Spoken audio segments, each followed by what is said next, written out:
dan selamat datang kembali di sesi pembahasan mendalam kita. Oke, mari kita mulai dengan satu pertanyaan ya. Pertanyaan ini kayaknya sering banget nih muncul, entah buat orang tua atau bahkan buat diri kita sendiri. Apa sih harapan terbesar kita buat masa depan? Nah, di sumber kita hari ini, buku Tiny Humans Big Emotions, diceritain tuh ada lokakarya. Pasti tanya gitu, jawaban paling umum ya, itu, saya mau anak saya bahagia. Ya wajar sih, siapa juga yang nggak pengen bahagia kan? Tapi, coba kita pikir lagi deh, apa iya bahagia itu satu-satunya tujuan? Atau jangan-jangan malah bukan tujuan yang paling realistis ya? Hidup ini kan, kompleks banget. Pasti ada aja kan momennya, mainan direbut teman, atau istana pasir kita hancur, atau kecewa nggak diajak main. Ada juga rasa malu kalau salah ngomong, frustasi kalau gagal, takut nyoba hal baru, cemas mau ujian, sedih karena kehilangan sesuatu. Kalau ngejar bahagia melulu, kayaknya kita jadi mengingkari banyak banget pengalaman kita sebagai manusia, gak sih? Nah, justru karena itu, di pembahasan kita kali ini, kita mau coba gali lebih dalam nih, satu konsep yang menurut buku ini jauh lebih fundamental. Apa itu? Kecerdasan emosional. Kita bakal fokus ke bab 1 dari buku Tiny Humans Big Emotions yang Anda bagikan. Misi kita bareng-bareng di sini adalah ngebongkar apa sih sebenarnya kecerdasan emosional itu dan kenapa ini penting banget buat bisa ya menjalani semua spektrum emosi, yang enak, yang nggak enak, supaya hidup kita lebih utuh, lebih bermakna gitu. Sih kayak gitu tuh nggak realistis. Justru, kekayaan pengalaman kita sebagai manusia itu ada di kemampuannya merasakan macam-macam emosi. Ya senang, gembira, antusias, tapi juga cemas, marah, sedih, takut. Semuanya itu bagian penting dari jadi manusia seutuhnya. Gak bisa dipisah-pisah. Jadi, ya daripada fokusnya cuma gimana caranya biar happy terus, buku ini nawarin sudut pandang lain. Tujuannya itu lebih ke ngebekali diri kita, dan anak-anak juga ya, dengan semacam peralatan batin gitu. Gunanya buat apa? Buat menghadapi dan juga memproses kesulitan-kesulitan hidup yang pasti ada aja.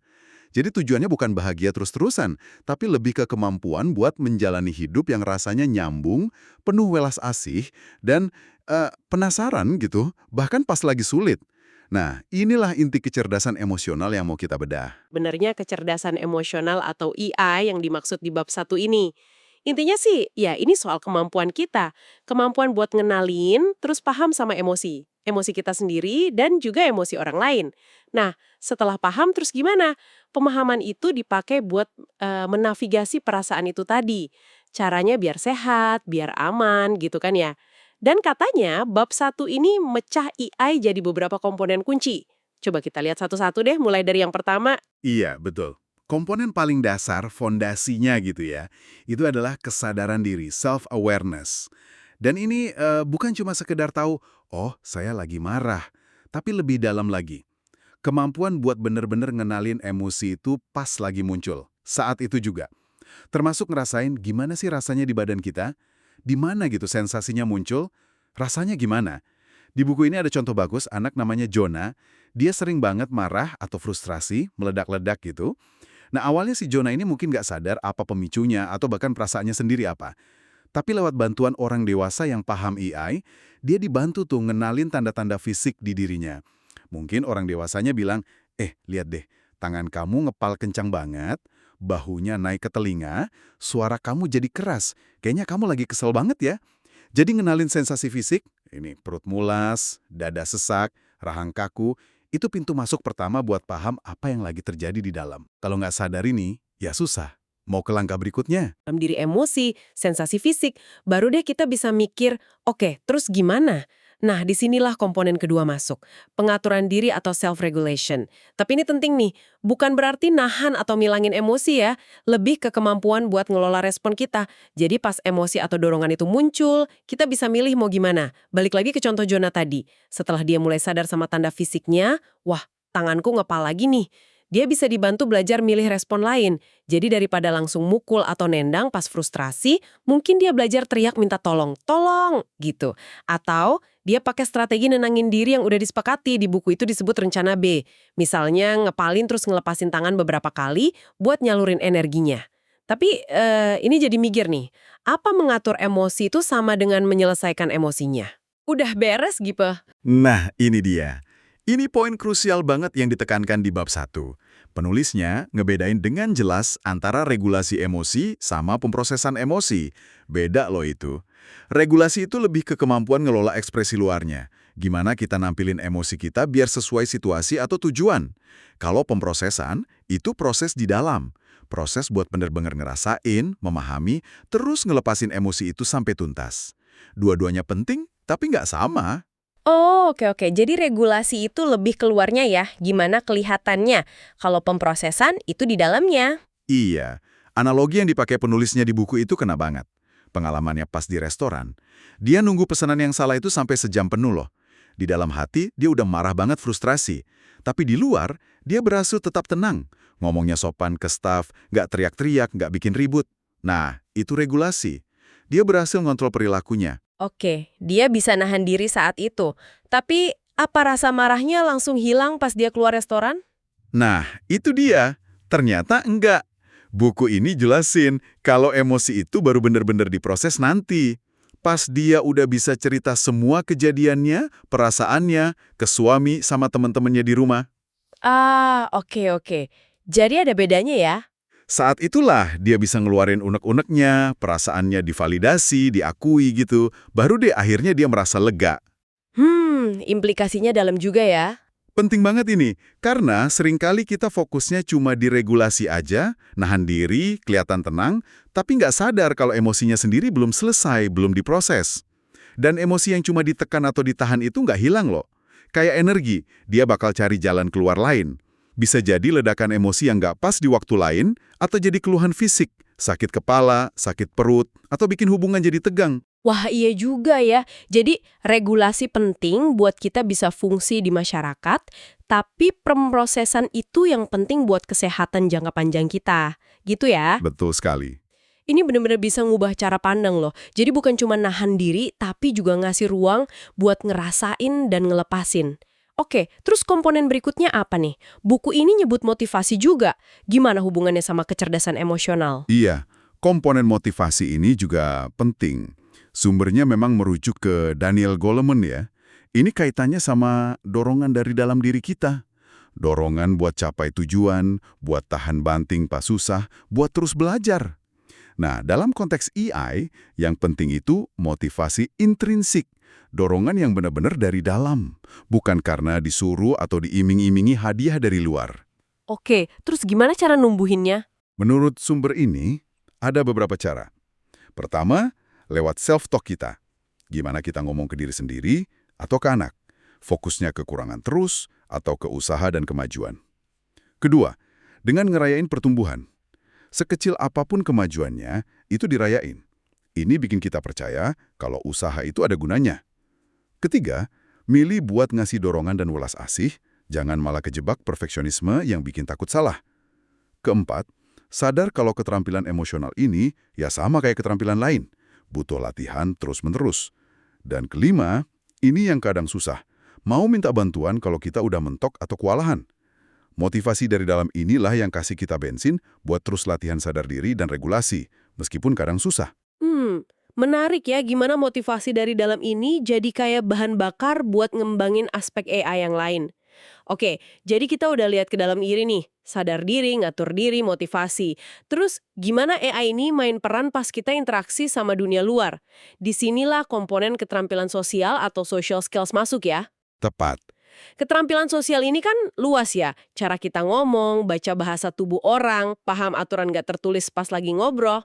Nah, biar bisa lancar di dunia sosial ini, kita butuh yang di buku ini disebut pengetahuan sosial atau social knowledge.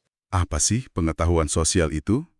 Penulisnya ngejelasin ini sebagai pemahaman kita soal nama-nama, aturan, konvensi budaya yang dibikin manusia buat ngatur interaksi. Ya termasuk bahasa, ekspektasi perilaku di tempat beda, misalnya di kelas sama di taman main kan beda ya. Terus makna sosial yang nempel di kata atau tindakan tertentu. Ini semua konstruksi sosial, sesuatu yang kita pelajari. Contoh di bab 1 ini jelas banget sih, ada cerita anak namanya Patrick yang tiba-tiba nyeletuk pakai kata kasar di buku disebut V-word di tengah kelas. Wah, langsung heboh kan? Nah, gimana guru sama orang tuanya nanggepin ini jadi ilustrasi bagus banget soal ngajarin pengetahuan sosial sama keterampilan sosial ini. Dia jelasin konteks sosialnya. Dia bilang kira-kira gini, Kata itu nggak kita pakai di kelas ya, soalnya bisa bikin teman-teman sama guru nggak nyaman. Gurunya juga coba nebak perasaan Patrick. Mungkin kamu lagi kesel banget ya, tapi terus nawarin alternatif.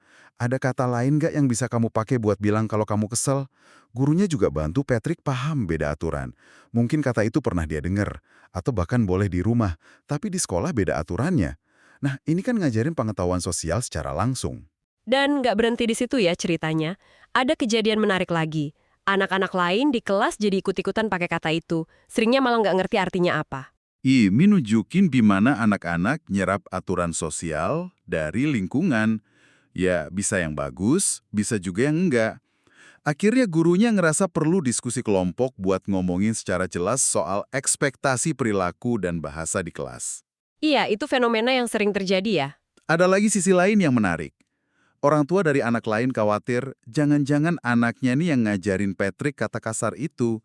Tapi pas diajak ngobrol, anaknya ini justru nunjukin pemahaman konteks yang bagus. Dia tahu kata itu ada, mungkin pernah dengar, tapi dia juga tahu kalau kata itu nggak pantas dipakai di sekolah. Ini nunjukin kalau pemahaman sosial itu tumbuhnya bertahap, beda-beda tiap anak. Jadi poin penting yang ditekankan penulis dari cerita Patrick ini, aturan sosial itu nggak kaku ya. Itu hasil kesepakatan manusia, bisa berubah tergantung waktu dan tempat. Misalnya aja cara kita mandang ekspresi emosi. Dulu mungkin nangis itu dianggap lemah, apalagi buat cowok. Sekarang kan udah mulai geser ya, lebih nerima kalau semua emosi itu wajar dan penting buat diekspresikan secara sehat. Nah, paham dinamika sosial kayak gini itu juga bagian dari kecerdasan emosional. Jadi kalau kita rangkai semua komponen ini, kesadaran diri, pengaturan diri, plus bedanya sama pemrosesan, motivasi intrinsik sama keterampilan sosial yang dasarnya pengetahuan sosial, gambaran besarnya jadi gimana? Implikasinya apa nih buat kita? Ya ini balik lagi ke ide awal tadi, ngembangin kecerdasan emosional itu bukan jalan pintas biar bahagia terus, bukan itu. Malah sebaliknya, ini proses buat ngebekali diri kita biar bisa menghadapi semua kerumitan hidup emosional kita. Naik turunnya, suka dukanya, supaya kita bisa jalanin hidup yang lebih kaya, lebih nyambung, lebih bermakna gitu. Ini soal bangun ketahanan, kedalaman diri, bukan cuma permukaan yang kelihatan ceria aja. Bab ini ditutup dengan visi yang kuat ya, di bagian masa depan adalah kecerdasan emosional. Coba deh kita bayangin bareng-bareng. Gimana kalau ada dunia di mana kita semua lebih nyaman sama perasaan kita sendiri? Dunia di mana kita bisa ngerasain marah, sedih, takut tanpa merasa tenggelam. Karena kita punya alat bantunya, punya strategi regulasi, dan punya ruang buat pemrosesan emosi itu. Bayangin juga dunia di mana ngerasain emosi itu dianggap aman. Nggak buru-buru disuruh, udah jangan sedih, atau nggak usah marah, cuma karena orang lain nggak nyaman lihat emosi kita. Malah sebaliknya, orang lain bisa nemenin kita pas kita ngerasain itu. Dan bayangin dunia di mana kita punya skill sosial buat beda pendapat, bahkan debat sengit, tapi ujungnya bisa kerjasama. Bisa nemu pemahaman bareng, bukan malah musuhan. Dunia di mana kita bisa ngaku salah tanpa ngerasa hancur karena malu atau dihakimi. Nah, visi kayak gini yang mau dibangun di atas fondasi kecerdasan emosional yang kuat. Jadi pertanyaannya sekarang buat Anda yang lagi dengerin nih. Apa artinya semua obrolan kita dari bab 1 ini buat Anda? Coba deh, renungin sebentar.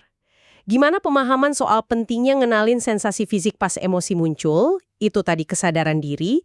Terus gimana bedanya antara cuma nahan diri, regulasi, sama benar-benar ngolah perasaan, pemrosesan, bisa Anda terapkan di hidup Anda. Atau mungkin gimana kesadaran soal aturan main sosial, pengetahuan sosial, itu ngaruh ke interaksi Anda sehari-hari.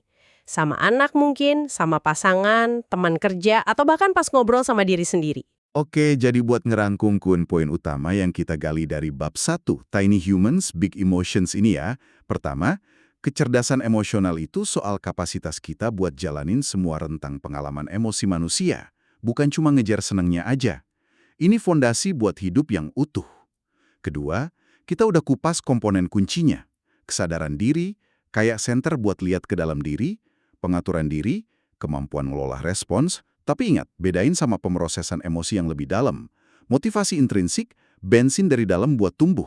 Terus keterampilan sosial dan pengetahuan sosial, peta sama kompas kita buat interaksi. Ketiga, ngembangin EI ini bukan tujuan akhir, tapi sarana. Sarana buat bangun ketangguhan atau resiliensi, bangun hubungan yang lebih sehat dan otentik, dan juga buat ngerasain hidup yang lebih bermakna dan nyambung. Terima kasih banyak ya sudah menyimak eksplorasi kita kali ini.